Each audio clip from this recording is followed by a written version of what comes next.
ஓம் கினேஸ்வரா போற்றி, ஓம் நவக்கரனர்களை போற்றி. கன்னிராசி நேர்களுக்கு வணக்கம். கன்னிராசிக்கு இனிமேல் தான் கச்சேரி ஆரம்பம். நல்லா இருக்குங்க, மிக சிறப்பாக இருக்குது. சுக்கிரன் நல்ல நிலைமைக்கு போகிறாரு. ராசிக்கு 2, 9 கூடையவன், தன குடும்ப வாக்கு சனாபதி, பாக்கிய சனாபதி. கன்னிராசிக்கு கையில் காசை கொடுக்குறவர், சந்தோஷத்தை கொடுக்குறவர், குடும்பத்தில் சந்தோஷத்தை கொடுக்குறவர், நிம்மதியை கொடுக்குறவர் சுக்கிரன் தான். சுக்கிரன் எப்போல்லாம் நல்ல நிலைமைக்கு வராரோ அப்போ நல்ல விதமாக பார்க்கப்படும். சுக்கிரன் 27/3/2026 பங்குனி 13 வியாழக்கிழமை வெள்ளிக்கிழமை ராசிக்கு 8ஆம் இடத்துக்கு போகிறாரு. நல்ல விதமாக பார்க்கப்படுகிறது. 8ல் சுக்கிரன் கோச்சாரத்தில் இருக்கலாம். 8ல் அவர் சமமாக இருக்கிறாரு. நல்ல விதமாக தான் பார்க்கப்படுகிறது. வீடு கொடுத்த செவ்வாயும் அடுத்து ராசிக்கு 7ஆம் இடத்துக்கு வராரு. பரிவர்த்தனை ஆன புதன் கூட ஆட்சி பெறுவார். நல்ல விதமாக தான் பார்க்கப்படுகிறது. ராசிக்கு 7ஆம் இடத்துல சனி பகவான் அஸ்தமன நிலையில் இருந்தாலுமே புதன் போயிடுவார். உங்கள் ராசிநாதன் 7ஆம் இடத்துல போய் பரிவர்த்தனை யோகத்தில் நல்ல நிலைமையில் இருப்பார். ராசியை பார்ப்பார். ஏப்ரல் 9ஆம் தேதியிலேருந்து கூடுதல் அதிர்ஷ்டமாக இருக்கும். சரியா நேர்களே? அதுக்கு அடுத்தடுத்து நான் வீடியோ போடுறேன். இப்போதைக்கு நல்லா தான் இருக்குது. கொஞ்சம் பிரச்சனையில் இருக்கிறவங்களே நல்லாயிருக்கும். எனக்கும் நண்பர்களால் பிரச்சனை, குடும்பத்தில் பிரச்சனை, கடன் மனைவி பிரச்சனை, கொடுத்த பணம் வரல, கடன் அடைக்க முடியல, இப்படி ஏகப்பட்ட சிக்கலில் இருக்கிறவங்களுக்கெல்லாம் இன்னும் கொஞ்சம் கையில் காசு வரும். சரியா? பிரச்சனையை சமாளிக்கிற அளவுக்கு கையில் கொஞ்சம் காசு வரும். கவலைப்படாமல் இருங்க. நான் சொல்கிற பரிகார வழிபாடு மட்டும் பண்ணுங்கள். அதை செஞ்சுட்டு வந்துட்டிங்கன்னா உங்களுக்கு மிக சிறப்பாக இருக்கும். இந்த வீடியோ பதிவில் உங்களுக்கு ராசி பலன் சொல்கிறேன். அதுபோக சில குறிப்புகளை சொல்கிறேன். லக்கணத்துக்கும் சொல்கிறேன், நட்சத்திரத்துக்கும் சொல்கிறேன், ஒரு சின்ன வழிபாடையும் சொல்கிறேன். அதையும் செஞ்சுருங்க. அதை என்றைக்கு செய்யணுமோ அந்த டேட்டையும் சொல்கிறேன். ஸோ இதெல்லாம் கலந்து செஞ்சுட்டே இருந்தீங்கன்னு வச்சுக்கோங்களேன், பிரச்சனை இல்லாமல் இருக்கும். இதாக செய்யணும். பெரிய ரிஸ்க் எடுத்து செய்யக்கூடாது. எப்படி நம்ம வீட்டில் பூஜை புனஸ்காரம் பண்ணுறோம், கோயிலுக்கு போகிறோம், பக்கத்தில் இருக்கிற கோயிலுக்கு போகிறோம், அது மாதிரி சில காரியங்களை எளிதாக ஆகிக்கணும், லேசாக ஆகிக்கணும். சரியா? பிரச்சனையை பெருசாக்காமல் லேசாக ஆகிக்கிட்டு அப்படியே பட்டும் படாமல் போயிட்டே இருந்தோம்னா பிரச்சனை நமக்கு பெருசாக பாதிக்காது. சரியா நேர்களே? அதுக்காக தான் போதி ஜோதிடத்தில் நான் இப்படி வாரம் ஒரு வீடியோ போட்டுருவேன் கன்னிராசிக்கு. ஏன்னா கண்டக சென்னையில் இருக்கிறீங்க, அடுத்து அஷ்டம சென்னைக்கு போகிறீங்க. சனி பகவான் ஜனஜாதத்தில் சரியில்லாதவங்களுக்கு அழுத்தம் இருக்க தான் செய்யும். நான் இல்லைன்னு சொல்ல மாட்டேன். இருப்பினும் இப்போ ஒரு அஸ்தமன நிலையில் இருக்கிறார். ஏப்ரல் 23 வரைக்கும் அவர் பார்க்குற இடங்கள் அந்த வீரியம் குறையும். ராசிக்கு 9ஆம் இடம், ராசிக்கு 4ஆம் இடம். இப்போ அதில் வீரியம் குறையும். அதனால் குடும்பத்தில் தாய் தப்பனோட அனுக்கிரம் இருக்கும். தாய் தப்பன் ஒத்துமையாக இருப்பாங்க, சுகப்படுவீங்க, பேரு புகழ் அந்தஸ்து நல்லா இருக்கும், காரியம் நல்லா இருக்கும், நீங்கள் நல்லா இருப்பீங்க. ராசிக்கு உண்டான திருஷ்டி போயிடுச்சு. சரியா? ஸோ ஓரளவு நல்லா இருக்கிறீங்க. கன்னிராசினிகள் நல்லா இருக்கிறீங்க. உடனே சிலவர் சொல்லுவாங்க, நான் படுற கஷ்டம் உனக்கு தெரியுமா, நல்லா இருக்கேன்னு சொல்கிற, நீ என்ன கன்னிராசிக்கு முட்டு கொடுக்குறியா? நாங்களாம் அப்படியே இல்லை. கன்னிராசி அதர பழசாக போயிடுச்சு, அந்த நொந்து நூலாகி நூடல்ஸ் ஆயிடுச்சு அப்படிம்பாங்க. அதாவதுங்க, திருப்தி படாதவங்களுக்கு பலன் சொல்லவே முடியாது. நான் பலன் கஷ்டப்படுறவங்களுக்கு தான் பலன் சொல்லலை, எல்லாத்துக்கும் தான் சொல்கிறேன். நீ கன்னிராசியில் கோடிக்கணக்கில் இருப்பாங்க, தமிழ்நாட்டிலே லட்சக்கணக்கில் இருப்பாங்க, உலகம் முழுக்க கோடிக்கணக்கில் இருப்பாங்க. இதில் பெரிய கோடீஸ்வரன் இருப்பாங்க, லட்சாதிபதி இருப்பாங்க, சந்தோஷமாக இருக்கிறவங்களும் இருக்கிறாங்க. அவங்க சில பேர் யூடியூப்பை பார்க்காம இருப்பாங்க, இந்த சேனலை பார்க்காம இருப்பாங்க, இந்த ராசி பலனை பார்க்காம இருப்பாங்க. அவங்களும் சேர்த்து தான் சொல்கிறேன். சில பேர் பிரச்சனையில் இருக்கிறவங்க பார்த்துக்கிட்டு அப்படி இல்லை அப்படிம்பாங்க. ஸோ தனி ஒரு மனிதனுக்காக நான் பலன் சொல்லலை, பொதுவாக தான் சொல்கிறேன். கன்னிராசி ராசிக்கு நட்சத்திரத்துக்கு அது ஒரு அமைப்பு ரீதியாக தான் சொல்கிறேன், பொதுவாக சொல்கிறது தான். சரியா? வானிலை அறிக்கை மாதிரி தான். மழை பெய்யுது, மழை பெய்யலை, இதை சொல்கிற மாதிரி தான். வழியை உங்கள் தனிப்பட்ட முறையில் உங்கள் பாக்கெட்டில் பணம் வருமா, யோகம் இருக்குமா, பம்பர் அடிக்குமா, அப்படிலாம் சொல்ல முடியாது. அதுக்கு அமைப்பு இருக்கணும். இப்போ சுக்கிரனை சொல்கிறேன்னா, சுக்கிரன் 8ஆம் இடத்துக்கு வராரு. தான் வீட்டுக்கு ஒரு வீட்டுக்கு மறைகிறாரு, ஒரு வீட்டுக்கு பார்க்குறாரு, 2ஆம் இடத்தை பார்க்குறாரு, 9ஆம் வீட்டுக்கு 12ஆம் வீட்டில் இருக்கிறாரு. இதுக்கு எப்படி சார் பலன்களை கொடுப்பாரு? அதை இந்த வீடியோவில் சொல்ல போகிறேன். இந்த சுக்கிரன் உங்கள் ராசியில் நல்ல நிலைமையில் இருக்கணும். சரியா? உங்கள் ராசியில் நல்ல நிலைமையில் இருந்தார்னா அவர் இப்போ எந்த வீட்டில் இருக்கிறாரோ அந்த வீட்டு அந்த ஆதிபத்திய விஷயத்தையும் தன்னோட காரகத்தையும் இணைச்சி செய்வார். அவ்வளோதான். இப்போ 8ஆம் இடத்துல சுக்கிரன் இருந்தார்னா என்ன? எதிர்பாராத பணம் கிடைக்கும், திடீர் அதிர்ஷ்டம் இருக்கும். சில நேரத்தில் சில பேருக்கு பெண்களால் சில பிரச்சனையும் வரும். ஏன்னா சுக்கிரன் பெண்ணை குறிக்கிற கிரகம். 8ஆம் இடத்துல மறைஞ்சு இருக்கிறதுனால பெண்களால் சில பிரச்சனை இருக்கும். 7ஆம் இடத்துக்கு 2ஆம் இடத்துல இருக்கிறாரு. குடும்பத்தில் ஒரு குதூகலம் இருக்கும், சந்தோஷம் இருக்கும், பண வரவு இருக்கும், ஃபன் ஜாலியாக இருப்பீங்க. இப்படி சில பேருக்கு இருக்கும். சுக்கிரன் உங்கள் ஜனன ஜாதகத்தில் எந்த அமைப்பில் இருக்கிறாரோ அதுக்கேற்ற மாதிரி தான் பலன்களை கொடுப்பாரு. சுக்கிரன் மட்டுமல்ல, எல்லா கிரகங்களும் அப்படி தான். 9 கிரகங்களுமே உங்கள் ராசியில் நல்ல நிலைமையில் இருந்துச்சுன்னா நல்ல பலன்களை கொடுக்கும். ஆனால் எல்லாருக்குமே 9 கிரகங்கள் நல்ல நிலைமையில் இருக்காது. எழுதி வச்சுக்கோங்க, நான் சத்தியம் விட்டு சொல்லுவேன். சரி, எழுதி வச்சுக்கோங்க, சத்தியம் விட்டு சொல்லுவேன். 9 கிரகங்களுமே நல்ல நிலைமையில் இருக்காது. நான் யூடியூப்பில் மட்டும் பேசுகிற எழுதிடர் கிடையாது, தினமும் ஜாதகம் பார்க்குறேன். சரி, அதுக்கு முன்னாடியே நான் ஒரு 30 வருஷமாக ஜாதகம் பார்க்குறேன். இப்போ இந்த சேனலுக்கு பேசுகிறதெல்லாம் ஒரு 4-5 வருஷத்துக்குள்ளே தான்.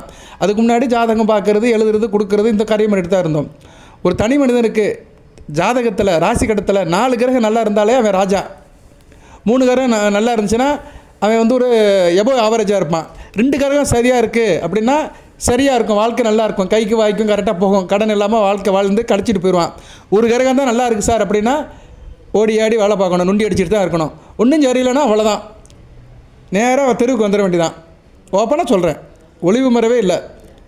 சில பேருக்கு 5 கிரகம் நல்லாயிருக்கும், அவன் தான் ராஜா இருப்பாங்க. 5 கிரகம் நல்லாயிருக்கும். என்னால் அந்த உதாரண ஜாதகமும் காட்ட முடியும்.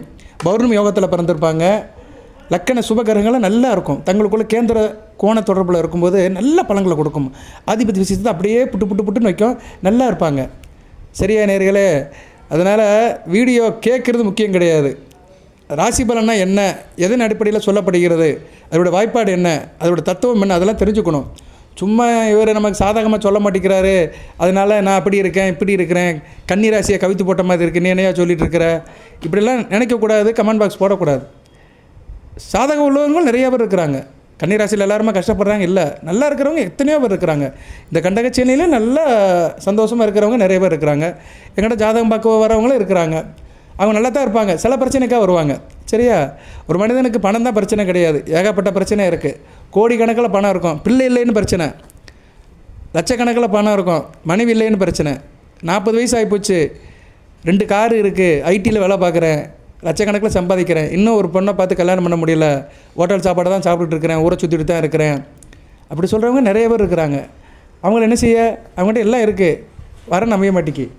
ஸோ கன்னிராசிக்கு எதுக்கு நான் இப்படி சொல்கிறேன்னா, தயவு செய்து புரிஞ்சுக்கோங்க. சரியா நேயர்களே? எல்லாத்துக்கும் பிரச்சனை இருக்க தான் செய்யுது, பிரச்சனை இல்லாத மனுஷன் யாரும் கிடையாது. சுக்கிரன் 8ஆம் இடத்துக்கு வராரு, 8ல் சுக்கிரன் இருக்குது, நல்லதான். சரியா நேயர்களே? 2ஆம் இடத்தை பார்ப்பார், தன்னுடைய மூலத்திரியோன்னு ஆட்சி விட்ட பார்ப்பார். நல்லா இருப்பீங்க, பழக்க வழக்கம் நல்லாயிருக்கும், பேச்சு நல்லாயிருக்கும், குடும்பத்தில் பெண்களோட கை ஓங்கி இருக்கும், முகத்தில் ஒரு வசீகரம் இருக்கும், பேச்சில் ஒரு நளினம் இருக்கும், கவிதை படுத்தவர்கள் நல்லாயிருக்கும், கவிதை கலை கட்டுரை சம்மந்தப்பட்டவர்கள் மிகச்சிறப்பாக இருக்கும். அதே மாதிரி வண்டி வாகனம் வச்சுருக்கிறவங்க, ட்ராவல்ஸ் வச்சுருக்கிறவங்க, டிரான்ஸ்போர்ட் வச்சுருக்கிறவங்க, அதுக்கு இன்சூரன்ஸ் கொடுக்குறவங்க, அது சம்மந்தப்பட்ட வேலையில் இருக்கிறவங்க, car factory mechanical automobile engineer ட்ரெஸ் ஒர்க் பார்க்குறவங்களுக்குலாம் மிகச்சிறப்பாக இருக்கும். அதே மாதிரி வாய்க்கு ருசியாக நல்லா சாப்பிடுவீங்க, சமயோத புத்தி இருக்கும், ஆரம்ப கல்வி படிக்கிற மாணவர்கள் நல்லா படிப்பீங்க, +2 படிக்கிற மாணவர்கள் மிகச்சிறப்பாக பார்க்கப்படுகிறது. சரியா? நிறைய பேருக்கு எக்ஸாம் நடந்துகிட்ருக்குன்னு நினைக்கிறேன், ஆனுவல் எக்ஸாம். நல்லா படிங்க, சரியா? நல்லா படிங்க, நல்ல மார்க் எடுங்க. திடீர் அதிர்ஷ்டம் இருக்கும், நிஷப யோகம் என்ற புதையல் யோகம் கிடைக்கும். ஸோ உங்களுக்கு இந்த காலகட்டத்தில் புதையல் யோகம் கிடைக்கும். புதையல் யோகம்னா பூமி கடியிலேருந்து கிடைக்காது, அது சில பேருக்கு கிடைக்கும், அது நம்ம வசப்படுத்த முடியாத அரசாங்கத்துக்கு போயிடும். ஆனால் சில பேருக்கு நிஷப யோகம் என்கிற புதையல் யோகம் கிடைக்கும். பிறருடைய சொத்து கிடைக்கும், பிறருடைய சொத்துன்னா என்ன, மனைவி வழி சொத்து கிடைக்கும். ஆணுக்கோ பெண்ணுக்கோ, கணவன் வழியோ மனைவி வழியிலோ திடீர்னு சொத்துக்கள் கிடைக்கும். உயில் சேங்ஷன் ஆகும். சில பேர் சாசனம் எழுதுவாங்க. நல்லா இருப்பீங்க, ஆள் சுறுசுறுப்பாக இருப்பீங்க, படாப்பட்டாக இருப்பீங்க. திரண்ட செல்வம் வரும், மாத பணம் கிடைக்கும். இந்த காலகட்டத்தில் உங்களுக்கு மாத பணம் கிடைக்கும், நல்ல விதமாக பார்க்கப்படுகிறது. அது குறிப்பாக ஏப்ரல் 10ஆம் தேதி ஒரு நல்ல நாளாக பார்க்கப்படுகிறது. சுக்கிரன் தன்னுடைய சுயசாரத்தில் போவார், சுப ஒர்க் எடுப்பார், பரணி 3ஆம் பாதத்தில் போவார். அன்றைக்கி வீட்டில் ஒரு பூஜை பண்ணிடுங்க, ஏப்ரல் 10ஆம் தேதி. சரியா? அன்றைக்கி ராசிக்கு 4ஆம் இடத்துல சந்திரன் இருப்பார், பூராட நட்சத்திரத்தில். இன்றைக்கி ஒரு பூஜை பண்ணிட்டீங்கன்னா மிகச்சிறப்பாக இருக்கும். சரியா? ஏப்ரல் 10 பங்குனி 27 வெள்ளிக்கிழமை பூராட நட்சத்திரம், இரவு 8 to 9 வீட்டில் ஒரு பூஜை பண்ணிடுங்க, மிகச்சிறப்பாக இருக்கும். இப்போ சுக்கிரன் சரியில்லாதவர்கள் சில பிரச்சனை இருக்கும்.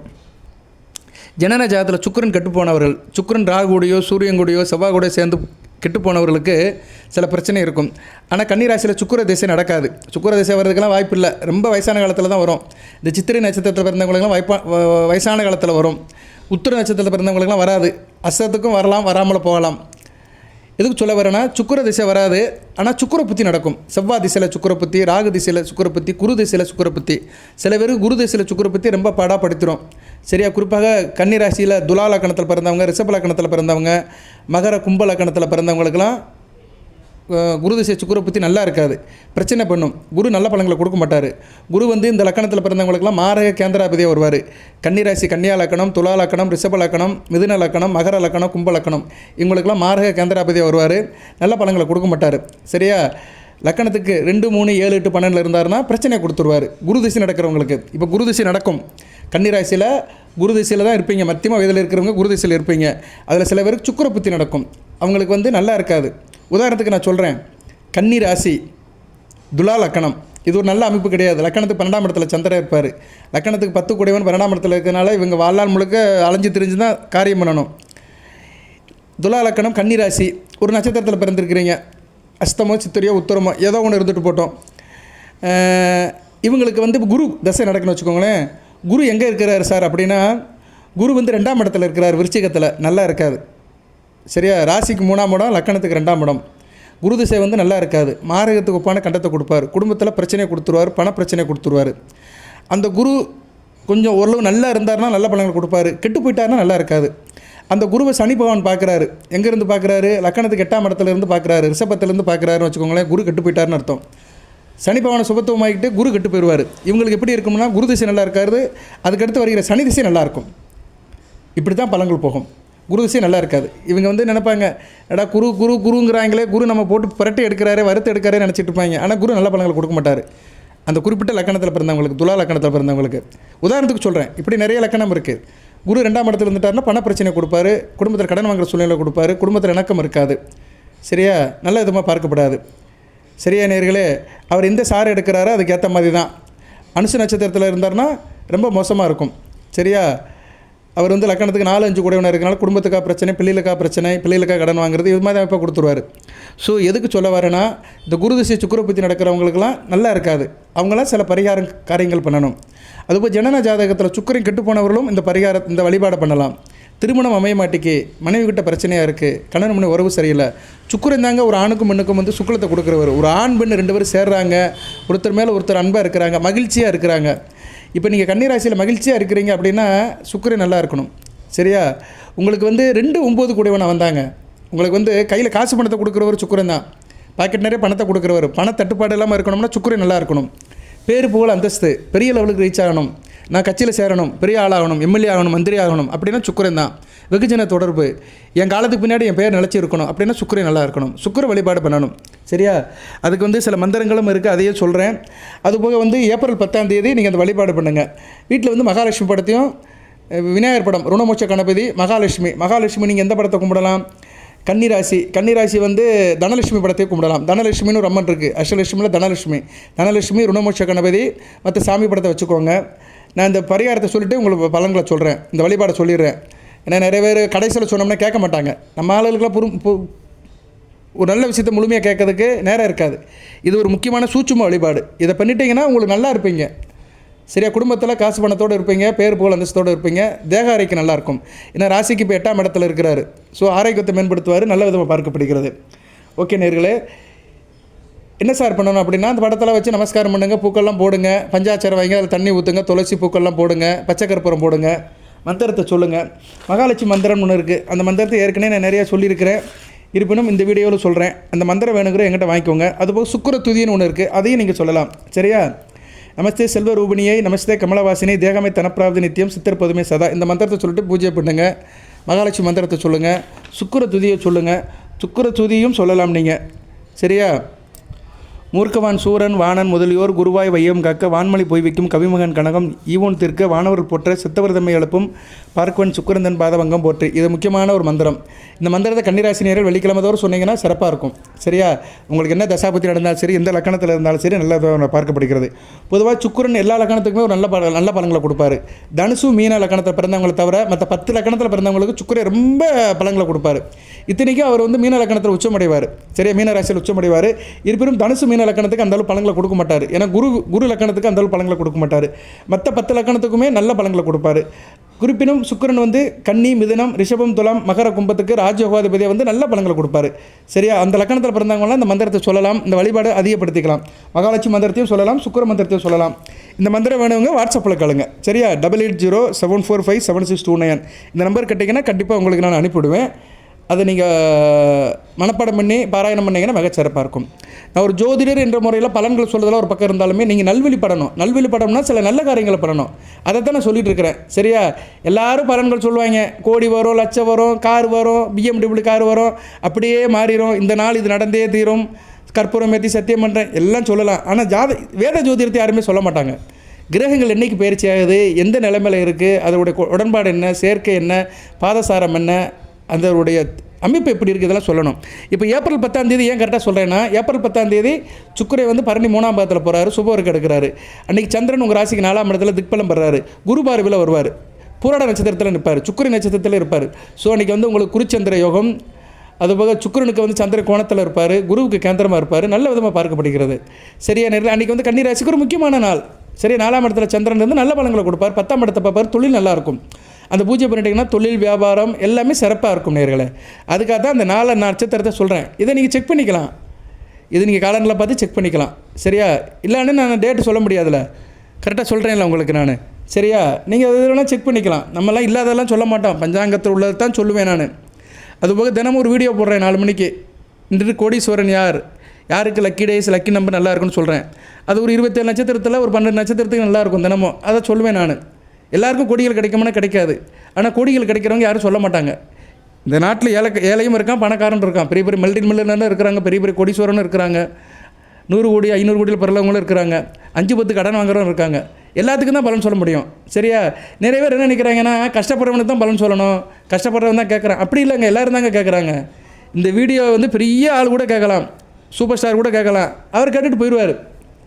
சரியா? சாதாரண ஒருத்தன் கேட்டுக்கிட்டு இந்த ஆள் சொல்கிறானே எனக்கு ஒன்றும் நடக்க மாட்டேங்க, லபோ லபோ லபோன்னு அடிக்கிறது, வாயில் வயிற்றில் அடிக்கிறது, அதுக்கு நம்ம என்ன செய்ய முடியும்? அமைப்பு இப்படி இருக்குது. சரியா? புரிஞ்சுக்கணும். ஜோதிடம்னு ஒன்று இருக்குது, இன்னும் இருக்கும். நான் இந்த காலத்தில் இல்லை, எல்லா காலத்திலையும் இருக்குது. 1000 வருஷத்துக்கு முன்னாடி இருந்தே இருக்குது. அது எப்போ அது ஆரம்பித்தது ஆண்டவனுக்கு தான் தெரியும். இறை நம்பிக்கைன்னு என்றைக்கு ஒன்று ஆரம்பித்ததோ அப்போ வந்து ஜோதிடம்னு ஒன்று இருக்குது. சரியா? இந்த பிரபஞ்சம் ஆரம்பித்த காலத்துலேருந்து ஜோதிடம் இருக்குது, இன்னும் இருக்கும். மனித இனம் வரும் போகும், 1008 நடக்கும். சரியா? ஆனால் இந்த தேவாம்சம் பொருந்திய அந்த வேத ஜோதிடம் இன்னும் இருக்கும். சரியா? காலங்கடந்து இருக்கும். இது யாராலும் அழிக்க முடியாது. சரியா? நேரில் இறை உணர்வு இருக்கிற வரைக்கும் இந்த வேத ஜோதிடம் இருக்கும். இதை நம்பி தான் தீரணும், ஒரு வழி இல்லை. சரியா? ஓகே. இப்போ என்ன சொல்கிறேன், பரிகாரம் பூஜை பண்ணுங்க. அன்றைக்கி என்ன பண்ணுறீங்கன்னா, ஒரே ஒரு வெத்தலை பாக்கு வச்சு பூஜை பண்ணுங்கள். ஒரே வெத்தலையில் நெய்யை தடவுங்க. நெய்யை தடவிட்டு அதில் ஒரு கிராம்பு, ஒரு ஏலக்காய், பச்சை கற்பூரம் இதை வச்சு பொருத்திடுங்க. பித்தளை தட்டில் வச்சு பொருத்துங்க. சரியா? பித்தளை தட்டில் வச்சு பொருத்தி பூஜை காட்டுங்க, ஆரத்தி எடுங்க, சாமிக்கெல்லாம் காட்டுங்க, வீடு முழுக்க காட்டுங்க, தலைவாசலுக்கு காட்டுங்க. எல்லாம் முடிஞ்ச பின்னாடி அதை வீட்டுக்கு முன்னாடி போட்டுருங்க. அந்த ஆரத்தி எடுத்து முடிஞ்ச பின்னாடி அது கற்களை வந்து வீட்டுக்கு முன்னாடி ஒரு ஓரமாக போட்டுருங்க, கால் மீதி படாத இடத்துல போட்டுருங்க. இப்படி பண்ணிட்டீங்கன்னா வீட்டில் உள்ள திருஷ்டி சரியாக போயிடும், கண்ணீரல் சரியாக போயிடும், மகாலட்சுமியோட அனுக்கிரம் கிடைக்கும். மகாலட்சுமி வீட்டில் வாசம் பண்ணுவாள். வெற்றிலை, நெய், ஒரே ஒரு ஏலக்காய், ஒரு கிராம்பு, பச்சை கற்பூரத்தை வச்சு ஆராத்தி எடுக்கணும். சரியா? பச்சை கற்பூரத்தை பொருத்திடணும். பொருத்தி வீடு முழுக்க காட்டினீங்கன்னா மிகச்சிறப்பாக இருக்கும். இதை நீ செய்யுங்க. சரியா? மகாலட்சுமி வாசம் மனப்பூர்வமாக வீட்டில் இருக்கும். அதுபோல் நான் சொன்ன மந்திரத்தையும் சொல்லுங்கள், சுக்கிர மந்திரத்தையும் சொல்லுங்கள், மகாலட்சுமி மந்திரத்தையும் சொல்லுங்கள். ஓகே நேர்களே, அடுத்து பலன்கள் எப்படி சார் இருக்குது அப்படின்னோம்னா, சுக்கிரன் வந்து 2ஆம் இடத்துல இருக்கிறாரு. அங்கே அதில் ஒரு 3 நட்சத்திரத்தில் போகிறாரு. அசுபதி, மகம், அசுபதி, பரணி, கிருத்திகை. இதில் வந்து ஒரு சுயசாரத்தில் போகும்போது நல்ல பலன்களை கொடுப்பார். பரணியில் போகும்போது அசுபதி வந்து கேதுவி நட்சத்திரம். கேது வந்து சூரியன் வீட்டில் தான் இருக்கிறார். சூரியனுக்கு ஏற்ற மாதிரி தான் கொடுப்பார். தூரதேச அமைப்பில் பணம் வரும். சரியா? எதிர்பாராத சில பிரச்சனைகள், எதிர்பாராத சில இடத்துல பணம் வரும். இருப்பினும் அசுபதி நட்சத்திரத்தை போகும்போது கவனமாக இருக்கணும். ஏன்னா சூரியன் இப்போதைக்கு ராசிக்கு 7ஆம் இடத்துல இருக்கிறாரு. அடுத்து 8ஆம் இடத்துக்கு வருவார். சரி? அரசாங்க விஷயத்தில் இருக்கிறவங்க, அரசியல் தொடர்பில் இருக்கிறவங்க கொஞ்சம் கவனமாக இருக்கணும். அது சம்மந்தப்பட்ட விஷயத்தில் பெண்கள்கிட்ட கொஞ்சம் கவனமாக இருக்கணும். சில கான்ட்ராவிஷன், தேவையில்லாத பிரச்சனைகள் வரும், கொஞ்சம் கவனமாக இருக்கணும். பரணி நட்சத்திரம் வந்துட்டால் தான் நல்லாயிருக்கும். அடுத்து கிருத்திகை நட்சத்திரம், அதுவும் சூரிய நட்சத்திரம் தான். சரியா? சூரியனுக்கும் ஒத்து போகாது. ஏன்னா சூரியனை வந்து நெருப்பு அஸ்தமனப்படுத்துவார். சுக்கிரன் வந்து சூரியன் சாரத்தில் போகும்போது கொஞ்சம் டென்ஷனாக தான் இருக்கும். சரியா? அசுபதி நட்சத்திரத்தை போகும்போது அப்படி தான். ஏன்னா அசுபதி கேது நட்சத்திரமாக இருந்தாலுமே கேது வந்து இப்போ சுக்கிரன் வீட்டில் தான் இருக்கிறார், சூரியன் வீட்டில் தான் இருக்கிறாரு, ராசிக்கு 12ஆம் இடத்துல தான் இருக்கிறாரு. அதுக்கு தான் இந்த வழிபாடு பரிகாரத்தை பண்ணிட்டீங்கன்னா மிகச்சிறப்பாக இருக்கும். மற்றபடி நல்லா இருக்கு நேர்களே. சரியா? 8ஆம் இடத்துல இருக்கிறாரு. அடுத்து ஏப்ரல் 19ஆம் தேதி 9ஆம் இடத்துக்கு போயிடுவார். நல்ல அமைப்பு தான். 9ல் சுக்கிரன் போகிறது பாக்கியலட்சுமி யோகம். சரியா? நல்ல விதமாக பார்க்கப்படுகிறது. மாளவிய யோகம் நல்ல விதமாக இருக்கும். அடுத்து 10ஆம் இடத்துக்கு வந்து குரு கடை சேருவார். அடுத்து 11ஆம் இடத்துக்கு வந்தாலும் பரவாயில்ல. ஸோ சுக்கிர நிலைவு அடுத்து வருகின்ற ஒரு ஆடி மாதம் வரைக்கும் நல்லாயிருக்கும். சரியா? சித்திரை, வைகாசி, ஆனி, ஆடி மாதம் வரைக்கும் நல்லாயிருக்கும். அடுத்து வந்து 12ஆம் இடத்துல கேது கூட சேருவார். அந்நேரம் தான் அவர் கெட்டு போவார். 12ஆம் இடத்துல கேது கூட சேர்ந்து கொஞ்சம் டிஸ்டர்பன்ஸ் ஆகும். ஸோ சுக்கிரன் மேசம், ரிஷபம், மிதுனம், கடகம் இந்த 4 இடத்துக்கு வரும்போது கன்னிராசிக்கு நல்ல பலன்களை கொடுப்பார். இப்போ 8ஆம் இடத்துல இருந்தாலுமே, அஷ்டமஸ்தானத்தில் இருந்தாலுமே ஒன்றும் பிரச்சனை இல்லை. சரியா நேர்களே? நல்ல விதமாக தான் பார்க்கப்படுகிறது. நல்லா இருப்பீங்க. 8ல் இருக்கிற சுக்கிரன் வந்து நல்ல ஒரு இடத்த கொடுப்பாரு, தேக ஆரோக்கியத்தை கொடுப்பாரு, தொட்டக்காரியம் தொடங்கும், எதனாச்சும் ஒரு சொத்து பத்து வந்து சேர்றதுக்கு வாய்ப்பு இருக்குது. இருப்பினும் உங்கள் நடவடிக்கை கவனமாக இருந்துக்கோங்க. நடவடிக்கையில் டிரான்ஸ்பரன்சியாக இருங்க. எதுவும் சந்தேகத்துக்கு உட்படுற அளவுக்கு இருக்காதீங்க. எதாக இருந்தாலும் வெளிப்படையாக இருங்க. சரியா? சில பேருக்கு வந்து சில விஷயங்களை மறக்கிற மாதிரி இருக்கும். சரியா? உள்ளுக்குள்ளே ஒன்று வச்சு வெளியே ஒன்று செய்வாங்க. அப்படி ஒரு காரியங்கள் இருந்துச்சுன்னா கவனமாக செய்யுங்க. பிரச்சனைகளை உட்படாதீங்க. ஏன்னா சுக்கிரனுக்கு வீடு கொடுத்தவன் நல்ல நிலைமைக்கு தான் வராரு.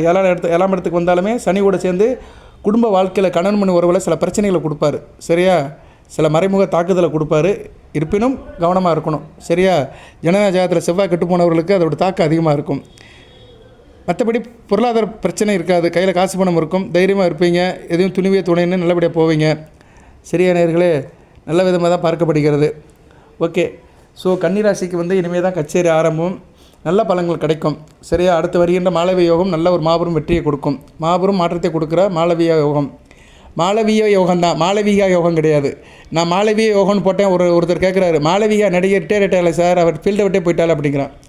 அது ராசி பலன் சொன்னோம்னா சினிமா நடிகை பற்றி பேசுகிறாங்க, என்ன சொல்லுன்னு தெரியல நமக்கு. சரியா, மக்கள் மனதை ஆகிப்போச்சு. எல்லாம் சினிமா சினிமா சினிமா சினிமா தான். அது அந்த காலத்துலேருந்தே இருக்குது. சினிமாவை என்றைக்கு தமிழை விட்டு ஒளிகிறானோ அன்றைக்கி தான் தமிழை நல்லா இருப்பான். சினிமா மோகம் இருந்துச்சுன்னா ஒன்றும் நல்லா இருக்காது. அந்த சினிமா பைத்தியம் தலையில் எரிச்சு வச்சுக்கோங்களேன், ரொம்ப கஷ்டம். யாரையும் குறை சொல்லலை, உண்மையாக சொல்கிறேன். எல்லாம் வாழ்க்கையில் அனுபவித்து நிறைய பேரை பார்த்தாச்சு. ஆயிரக்கணக்கான ஜாதகத்தை பார்த்தாச்சு, நடைமுறையிலும் பார்த்தாச்சு, ஜாதக ரீதியாகவும் பார்த்தாச்சு, ப்ராக்டிக்கலாகவும் பார்த்தாச்சு, தியரட்டிக்கலாகவும் பார்த்தாச்சு. நிறைய பேர் சினிமான்னு சொல்லிட்டு வாழ்க்கையே இது பண்ணியிருக்கிறாங்க.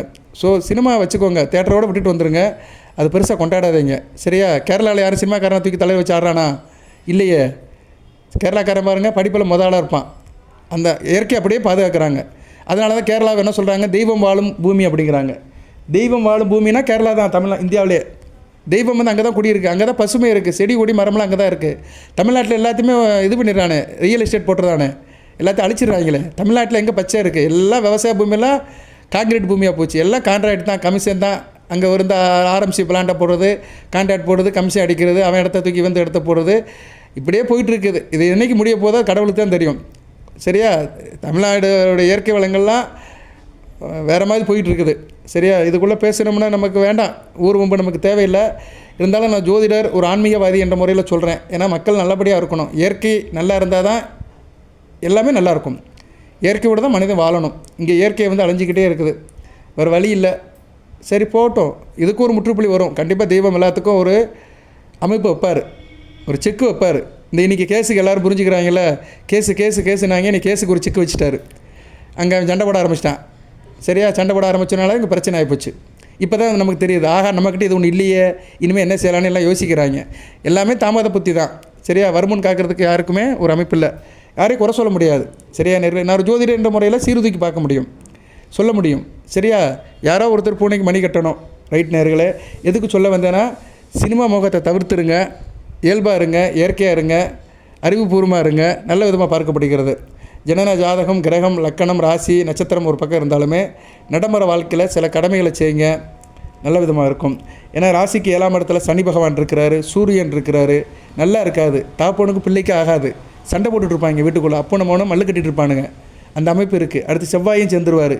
சரியா, வர்ற செவ்வாய் இன்றைக்கி சேர்றாரு, வர 1ஆம் தேதி சேர்ந்துருவார். ஏப்ரல் 1, இந்த 2 நாள் தான் இருக்குது. சரியா, ஏப்ரல் 1ஆம் தேதி சேர்ந்துட்டாருன்னா சனி பகவான், செவ்வாய், சூரியன் இவங்க 3 பேர் 7ஆம் இடத்துல இருந்துட்டால் ரொம்ப உணர்ச்சி பலமாக இருப்பீங்க. சரியா, ரொம்ப உணர்ச்சி பலமாக இருப்பீங்க. கவனமாக இருந்துக்கோங்க, உங்கள் உடலை பார்த்துக்கோங்க, குளிர்ச்சியாக சாப்பிடுங்க, சீதோசரமாக இருங்க. இப்படி ஆயிரும்னா 2 கட்ட நிலைமை ஆயிரும். செய்யவா வேண்டாமா, ஓடவா உட்காரவா அப்படின்னு ஒரு அமைப்பு ஆயிரும். அதனால் கன்னிராசி நேயர்கள் கொஞ்சம் கவனமாக இருக்கணும். புதன் அங்கே 7ஆம் இடத்துக்கு போயிட்டாருன்னா பிரச்சனை இல்லை. உங்கள் ராசிநாதன் 7ஆம் இடத்துக்கு போவார். அவர் வந்து 9ஆம் தேதி தான் போகிறாரு, ஏப்ரல் 9ஆம் தேதி தான் போகிறாரு. அது பின்னாடி தான் நியூட்ரலாக இருக்கும். ஸோ நீங்கள் வந்து ஏப்ரல் 1லேருந்து ஏப்ரல் 9 வரைக்கும் கொஞ்சம் கவனமாக இருக்கணும். சகோதர வழியில் கவனமாக இருக்கணும், இளைய சகோதர வழியில் கவனமாக இருக்கணும். அதே மாதிரி வண்டி வாகனத்தில் போகும்போது கவனமாக இருக்கணும், உத்தியோகம் பண்ணுற இடத்துல கவனமாக இருக்கணும், அரசாங்க வேலையில் இருக்கிறவங்க அரசியல்வாதியில் கவனமாக இருக்கணும், பிள்ளைகள் விஷயத்தில் கவனமாக இருக்கணும், உத்தியோக ரீதியில் கவனமாக இருக்கணும், கொஞ்சம் கவனமாக இருக்கணும். ஏன்னா சனி பகவான் வேறு 7ஆம் இடத்துல அஸ்தமனமாகி கிடக்கிறாரு, சோர்ந்து போய் கிடக்கிறாரு. சரியா, அங்கே சூரியனுடைய செவ்வாயோட கை தான் ஓங்கி இருக்கும். கொஞ்சம் அடுத்தடுத்து வரைக்கும் வீடியோவில் போடுறேன் நான். சரியா, நல்லா இருக்குது சொல்கிறது ஒரு வார்த்தை தான், நல்லா இருக்குன்னு ஈஸியாக சொல்லிட்டு போயிடலாம். ஆனால் பிரச்சனையை தான் தீர்வு சொல்லணும், பிரச்சனைக்கு தான் தீர்வு சொல்லணும். இப்போ அதுக்காக தான் இந்த பிரச்சனையிலேருந்து வெளிவரணும்னா அந்த சுக்கிர வழிபாடு பண்ணுங்கள், சுகப்படுவீர்கள். சரியா, ஏன்னா சுக்கிரன் தான் வந்து கன்னிராசிக்கு வந்து சுகத்தை கொடுக்குறவர். நீங்கள் எந்த லக்கணத்தில் பிறந்தாலும் சரி, எந்த ராசியில் நட்சத்திரத்தில் பிறந்தாலும் சரி, சுக்கிரன் வந்து ராசிக்கு, ராசினா என்ன, உங்கள் மனம், உடல், வெளிவட்டார தொடர்பு, இதுக்கெல்லாம் வந்து சுக்கிரன் தான். அந்த சுக்கிர வழிபாடு அதிகப்படுத்திக்கோங்க, சுகப்படுவீர்கள். லக்கண ரீதியாக எடுத்துக்கிட்டோம்னா மேச லக்கணத்தில் பிறந்தவங்களுக்கு நல்லாயிருக்கும், எனக்கும் நல்லாயிருக்கும், குடும்ப உறவு நல்லாயிருக்கும், கணவன் உறவு, திருமண பந்தம், ஷேர் மார்க்கெட், பங்கு சந்தை, டீம் ஒர்க், அசோசியேஷன், இதெல்லாம் நல்லாயிருக்கும். சரியா, கூட்டு தொழிலெலாம் நல்லாயிருக்கும், நல்ல சக்ஸஸாக இருக்கும். ரிஷப லக்கணத்தில் பிறந்தவங்களுக்கு உத்தியோகம் நல்லாயிருக்கும், பெண்களுக்கு நல்லாயிருக்கும், உத்தியோகம் நல்லாயிருக்கும், கடன் கப்பெல்லாம் கட்டுக்குள்ளே இருக்கும், நல்ல விதமாக பார்க்கப்படுகிறது. மிதுன லக்கணத்துக்கு பிள்ளைகளால் ஒரு ஏற்றம் இருக்கும், விரயம் இருக்கும், தூரதேச அமைப்பு நல்லாயிருக்கும், தொலைத்தொடர்புகள் நல்லாயிருக்கும். சரியா, வெளிநாடு ஏற்றுமதி இறக்குமதி குருவி பிஸ்னஸ் மிகச்சிறப்பாக இருக்கும். கடக லக்கணத்துக்கு நிபந்தனைக்கு உட்பட்டு பலன்கள் இருக்கும். இருப்பினும் தொழில் நல்லாயிருக்கும். சரியா, தொழில் நல்லாயிருக்கும். விவசாயம் நல்லாயிருக்கும். விவசாயம், தோட்டம் துறவு, கால்நடை வளர்ப்பு இது நல்லாயிருக்கும். விவசாய வேளாண்குடி மக்களுக்கு கடக லக்கணத்தில் பிறந்தவங்களும் மிகச்சிறப்பாக பார்க்கப்படுகிறது. சிம்ம லக்கணம் நிபந்தனைக்கு உட்பட்டு தான் பலன்கள் கிடைக்கும். இருப்பினும் தைரிய வீரிய காரியம் இருப்பீங்க. காரிய வெற்றி இருக்கும். லாபம் இருக்கும். சரியா, திரைப்படம், சின்னத்திரை, இயலிசை, நாடகம், ஆடல், பாடல் இது சம்மந்தப்பட்டவங்களுக்கெல்லாம் நல்ல லாபம் இருக்கும். கன்னியா லக்கணம், கன்னிராசி நல்லாயிருக்கும். சரியா, நல்லாயிருக்கும். எதிர்பாராத அதிர்ஷ்டம் கிடைக்கும். இருப்பினும் பெண்கள் விஷயத்தில் கவனமாக இருக்கணும். பெண்கள் விஷயத்தில் ஆண்களும், ஆண்கள் விஷயத்தில் பெண்கள் கவனமாக இருக்கணும். எதையும் ஓப்பனாக இருக்கணும். சரியா, எதையும் மறைச்சி இருக்கக்கூடாது. எந்த ஒரு விஷயத்தையும் வெளிப்படையாக இருந்தீங்கன்னா நல்ல விதமாக பார்க்கப்படுகிறது. துலா லக்கணம் மிகச்சிறப்பாக இருக்கும். சரியா, துலா லக்கணத்து மிகச்சிறப்பாக இருக்கும். நல்லா இருக்கும். சரியா, நல்லா இருப்பீங்க. மனதாலும் நினைவாலும் செயலாலும் சிறப்பாக இருப்பீங்க. நல்ல விதமாக பார்க்கப்படுகிறது துலா லக்கணத்துக்கு. அடுத்து விருச்சிக லக்கணம். விருச்சிக லக்கணத்துக்கு நிபந்தனைக்கு உட்பட்டு தான் பலன்கள் கிடைக்கும். விரயம் இருக்கும். அயன சேன போக நல்லாயிருக்கும். தூர இடத்துக்கு போயிட்டு வருவீங்க. எதிர்பாராத சில அலைச்சல் இருக்க தான் செய்யும். சரியா, கொடுக்கல் வாங்கல கவனமாக இருக்கணும். பண விஷயத்தில் கவனமாக இருக்கணும். யாருக்கும் ஜாமீன் கையெழுத்து போடுறது, முன்கையெழுத்து போடுறதெல்லாம் கொஞ்சம் கவனமாக இருக்கணும். குறிப்பாக ஆண்கள் பெண்கள் விஷயத்தில் கவனமாக இருக்கணும். நிபந்தனைக்கு உட்பட்டு தான் விருச்சிக லக்கணத்து பலன்கள் இருக்கும். இந்த பாதிக்கப்படுறதுல யாருன்னா இப்போ கன்னிராசியில் சுக்கிரனால் பாதிக்கப்படுறவங்க விருச்சிக லக்கணம், சிம்ம லக்கணம், கடக லக்கணம், மீன லக்கணம், தனுசு லக்கணம் இவங்களுக்குலாம் பிரச்சனை இருக்கும். சரியா, இவங்களாம் கொஞ்சம் கவனமாக இருக்கணும். அடுத்து தனுசு லக்கணம். தனுசு லக்கணத்துக்கு கொஞ்சம் கடன் பிரச்சனை இருக்கும். கடன் கையை பிடிக்கும். கவனமாக இருக்கணும். சரியா, தேவையறிஞ்சு பாத்திரம் எறிஞ்சு பிச்சை போடுங்க. தேவையறிஞ்சு செலவு பண்ணுங்கள். மற்றபடி லாபம் இருக்கும். மூத்த சகோதர வழியில் நல்ல ஒரு லாபம் இருக்கும். பிள்ளைகளால் ஒரு ஏற்றமாக இருக்கும். அதிர்ஷ்டம் கை கொடுக்கும். குலதெய்வத்தில் அருள் இருக்கும். நல்லா இருப்பீங்க. ஆனால் பண விஷயத்தில் மட்டும் கவனமாக இருங்க. உத்தியோகத்துக்கு போகிறவங்க கவனமாக இருங்க. மகர லக்கணம் மிகச்சிறப்பாக இருக்கும். மகர லக்கணத்துக்கு மாபெரும் யோகம் இருக்கும். மகர லக்கணம் மாஸ் காட்டுவீங்க. சரியா, அந்த மாளவிய யோகம் மாபெரும் மாற்றத்தை கொடுக்கும். கும்ப லக்கணத்துக்கு நல்லாயிருக்கும். 100க்கு 70% நல்லாயிருக்கும். உத்தியோகம், தொழில், உத்தியோகம் சொல்ல முடியாது. தொழில், வியாபாரம், பிஸ்னஸ், ட்ரேடிங், வணிகம் நல்லா இருக்கும். அதில் நல்ல வெற்றி கொடி நாட்டுவீர்கள். மிகச்சிறப்பாக பார்க்கப்படுகிறது. காரிய அனுகூலம் இருக்கும். மீன இலக்கணத்துக்கு சுமாராக தான் இருக்கும். மீன இலக்கணத்துக்கு பேசி பழக்கிறவங்க நல்லாயிருக்கும். சொல்லிக் கொடுக்குறவங்க, டீச்சர் வேலை பார்க்குறவங்க, வக்கீல் வேலை பார்க்குறவங்க, பட்டிமன்ற நடுவர்கள், பின்னணி பாடகர்கள், திரைப்படத்துறையில் இருக்கிறவங்க, டப்பிங் குரல் கொடுக்குறவங்க, எங்களை போன்ற ஜோதிடர்கள், மற்ற மீடியாவில் பேசுகிறவங்களுக்கெல்லாம் மிகச்சிறப்பாக பார்க்கப்படுகிறது. அவங்களுக்கும் திடீர்னு எதிர்பாராத அதிர்ஷ்டம் இருக்கும். ஓகே நேயர்களே, லக்கண ரீதியாகவும் ஒரு சில பலன்களை சொல்லியிருக்கிறேன். நட்சத்திரத்துக்கு எப்படி சார் இருக்கும் அப்படி பார்த்தோம்னா, உத்திர நட்சத்திரம். உத்திர நட்சத்திரத்துக்கு பரவாயில்ல. சரியா, உத்திர நட்சத்திரம் சூரியனோட நட்சத்திரம். சூரியனை இப்போ அடுத்த ராசிக்கு 8ஆம் இடத்துக்கு தான் வருவார். சரியா, இப்போ அவர் 7ஆம் இடத்துலேருந்து 8ஆம் இடத்துல உச்சம் அடைவார். ஆனால் வீடு கொடுத்த கிரகம் சிறப்பாக இல்லை. ஸோ உத்திர நட்சத்திரம் கொஞ்சம் கவனமாக இருக்கணும். சரியா, தடைகள் கடந்து தான் நீங்கள் வெற்றிகள் அடைய முடியும். கொஞ்சம் கவனமாக இருக்கணும். சித்திரை மாதம் முடியணும். சரியா, உத்திர சூரியனுக்கு சுப தொடர்பு இல்லை. சரியா, தடமாட்டத்தோடு தான் இருக்குது. கோபப்படாதீங்க, கவனமாக இருங்க. எடுத்தேன் கவிழ்த்தேன் இருக்காதீங்க. பெரியவங்களோட பேச்சை கேளுங்க. சரியா, உத்திர நட்சத்திரத்தில் குறிப்பாக ஒரு 40 வயசுக்கு மேற்பட்டவர்கள், 40 வயசுலேருந்து ஒரு 70 வயசுக்கு உட்பட்டவங்களாம் கொஞ்சம் கவனமாக இருக்கணும். உடல் உஷ்டமாகும். உடல் நலத்தை பார்த்துக்கோங்க. அஸ்த நட்சத்திரம் நல்லாயிருக்கும். ஒன்றும் பிரச்சனை இல்லை. அஸ்த நட்சத்திரத்துக்கு மிக சிறப்பாக இருக்குது. அனைத்தும் வசப்படும். நல்லா இருப்பீங்க. சித்திரத்துக்கு நிபந்தனைக்கு உட்பட்டு தான் பலன். ஓரளவு குடும்பத்தில் கவனமாக இருக்கணும். குடும்ப உறவு, திருமண உறவு, கணவன் மனைவி உறவு, நண்பர்கள், சொந்த பந்தம், இணக்கம், நட்பு இதில் கவனமாக இருக்கணும். மற்றபடி நல்லாயிருக்கும். சரியா, வேறு ஒன்றும் பிரச்சனை இல்லை. ஸோ இந்த 3 நட்சத்திரத்தில் உத்திரம் தான் கொஞ்சம் கவனமாக இருக்கணும். மற்ற நட்சத்திரத்துக்கு ஒன்றும் பெரிய பிரச்சனைலாம் இல்லை. ஓகே நேயர்களே, இந்த வீடியோவில் சுக்கிரனை மையப்படுத்தி சில தகவல்களை சொல்லியிருக்கிறேன். ராசிக்கும் சொல்லியிருக்கிறேன், லக்கண ரீதியாகவும் சொல்லியிருக்கிறேன், நட்சத்திரத்துக்கும் சொல்லியிருக்கிறேன். பாருங்கள், உங்களுக்கு எது சந்தேகமான கமெண்ட் பாக்ஸில் கேளுங்க. உங்கள் பிரச்சனையை சொல்லுங்கள். ஒட்டுமொத்தமாக உங்கள் ஜாதகத்தில் அனுப்பாதீங்க. ஜாதகம் பார்க்குறது வேறு அசைன்மெண்ட்டு. அது வாட்ஸ்அப்பில் அனுப்பி அதுக்குண்டான டேர்ம்ஸ் அண்ட் கண்டிஷன் படி தான் பார்த்து கொடுப்பேன். ஆனால் கமெண்ட் பாக்ஸில் உங்கள் பிரச்சனையை சொல்லுங்கள். சார், இந்த நட்சத்திரம், நான் இந்த லக்கணத்தில் பிறந்திருக்கேன், எனக்கு இந்த தசாபுத்தி நடக்கு, எனக்கு என்ன பரிகார வழிபாடு, இல்லைனா உங்கள் கஷ்டத்தை சொன்னீங்கன்னா அதுக்கு பரிகார வழிபாடை சொல்லிடுவேன். இந்த ஜாதகத்தில் அனுப்பாதீங்க. சூரியன் லக்கணத்தில் இருக்கிறாரு, சனி பகவான் அங்கே இருக்கிறாரு, 9 கிரகத்தையும் சில பேர் அனுப்புகிறாங்க டைப் பண்ணி. அது எனக்கு தேவையில்லைங்க. சரியா, அதெல்லாம் பார்க்க வேண்டிய அவசியம் இல்லை. உங்களுக்கு பிரச்சனை சொன்னால் போதும். சார், நான் கடன் வாங்கியிருக்கேன், கடன் எப்போ தீரும்னா அதுக்கு பிரச்சனையை சொல்லிடுவேன். என் பிள்ளைக்கு எப்போ சார் படிப்பு நல்லபடியாக இருக்கணும் அதுக்கு சொல்லிடுவேன். சரியா, எதாக இருந்தாலும் அந்த நட்சத்திரத்தை சொல்லணும். நட்சத்திரம், லக்கணம் அதை சொன்னீங்கன்னா எனக்கு போதும். முடிஞ்சால் தசாபுத்தியை சொல்லுங்கள். ராகு திசை நடக்கு, குரு திசை நடக்கு அப்படின்னு கூடுதல் தகவல் சொன்னால் போதும். ஜாதகத்தில் உள்ள கட்டத்தில் உள்ள கிரக நிலையெல்லாம் அனுப்ப வேண்டாம். சரியா, சில பேர் ஆர்வ கோளாறு அனுப்பிவிட்டுதாங்க.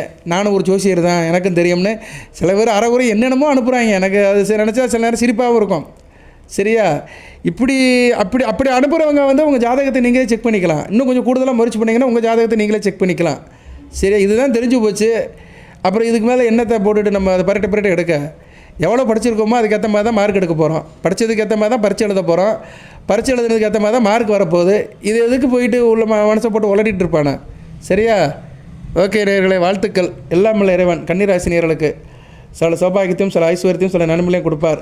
அனைத்து நலங்கள் வளங்களை பெற்று தேக ஆரோக்கியத்துடன் தீர்க்காலுடன் நீடியோடி வாழ்க்கை நிறைந்த வளம் பெறுக. நன்றி நேயர்களே.